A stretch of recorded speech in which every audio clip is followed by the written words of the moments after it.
The geographical boundaries of the war have irrevocably expanded. Reports from the ground confirm that fuel depots near Dubai International Airport, the region's busiest aviation hub, were targeted by a swarm of suicide drones. The resulting massive fire forced some of the world's largest airlines to immediately suspend operations, grounding flights and diverting dozens of aircraft to neighboring Emirates. This move is the most tangible and destructive execution of Tehran's strategy. If we cannot sell oil, no commercial gears in the region will turn. The strike is not just a logistical disruption. It is a direct threat to global tourism and financial centers.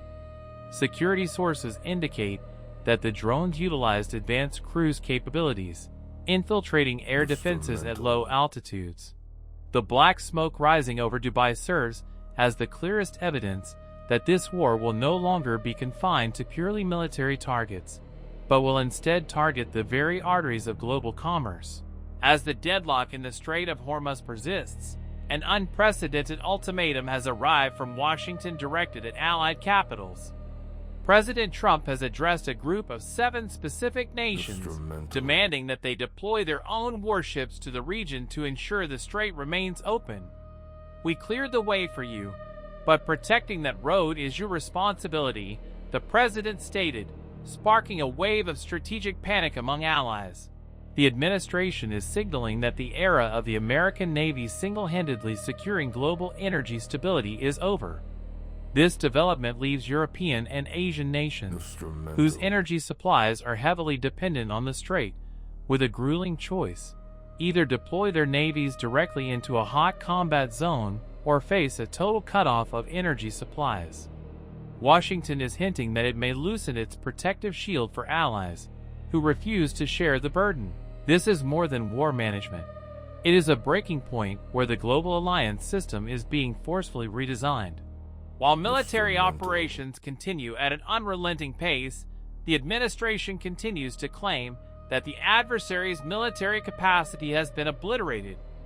Statements from high-level officials suggest that air defense systems have been nearly neutralized and the opposing air force rendered incapable of flight. Yet, despite these claims of total destruction, the White House is not yet ready to declare an official victory. The reason lies in Tehran's remaining asymmetric capabilities: drones, sleeper cells, and drone boats, which are still being used with lethal effectiveness. Trump recently remarked, "We've finished them, but we haven't brought it to a total end yet because we don't need to. They are already powerless." This suggests a strategic waiting period. However, the persistence of resistance and the unexpected nature of the Dubai strike demonstrate that even a severely crippled military can still inflict significant pain.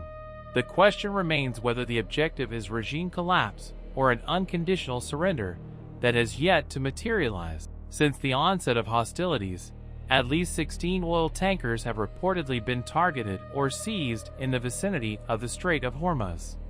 Recent data suggests that Tehran is employing a smart control tactic, directly striking vessels that ignore their warnings.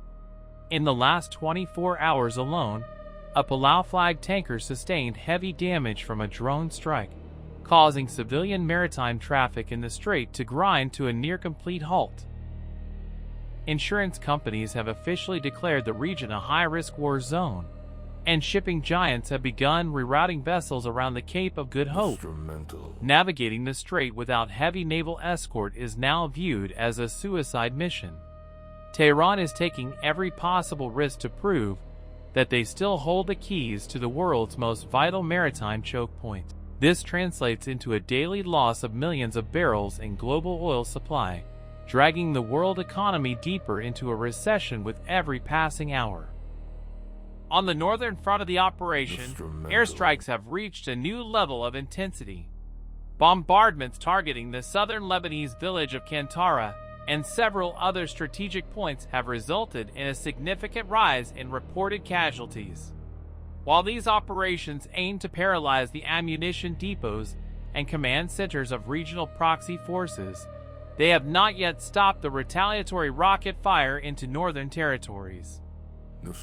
The smoke rising from the southern suburbs of Beirut has become a symbol of Lebanon being fully dragged into this conflagration.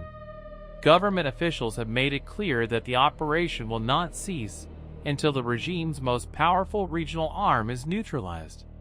As the humanitarian crisis deepens, the helplessness of local governance and the relative silence of the international community only fuel the escalation. Epic fury has evolved into an all-out war aimed not just at the mainland, but at severing every regional tentacle of the adversary. The capital city and other strategic hubs are experiencing the heaviest airstrikes since the war began. As explosions echo across the city, leadership rifts within the regime are beginning to surface. President Trump has signaled a direct intervention in the succession process, stating a preference for an insider to take over the leadership role. Speculation regarding injuries to the current leadership's inner circle has created a vacuum of certainty at the top of the regime. On the streets of the capital, pro-government human shield demonstrations contrast with a growing sense of public fear and infrastructure collapse.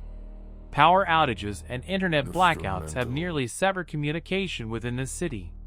Trump's rhetoric regarding rebuilding a new nation indicates that the goal is no longer just a military defeat, but a total political liquidation of the current ruling structure, replacing it with a more compliant alternative. On the 17th day, the human and military costs are mounting. It has been officially confirmed that 13 American service members have lost their lives in the region, with over 40 Allied personnel wounded. On the opposing side, casualties are estimated to be in the thousands. In terms of military logistics, the Pentagon is struggling with the depletion of munition stockpiles and extreme personnel fatigue.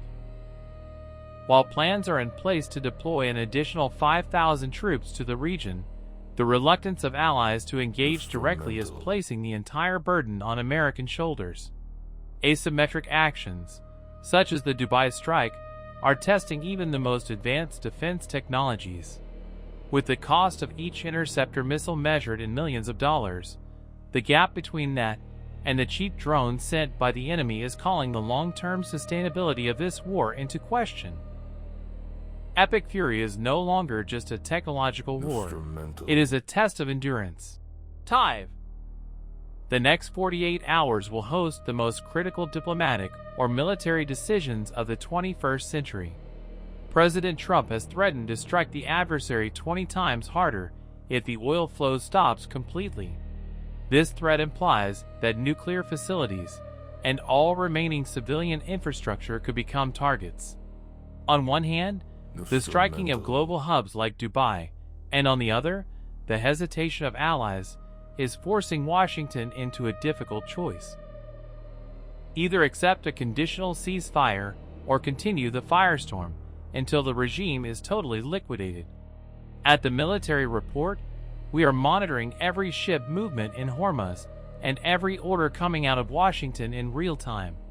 Subscribe, turn on notifications, and witness the next move in this global chess match with us. Thank you for watching, and stay strategic.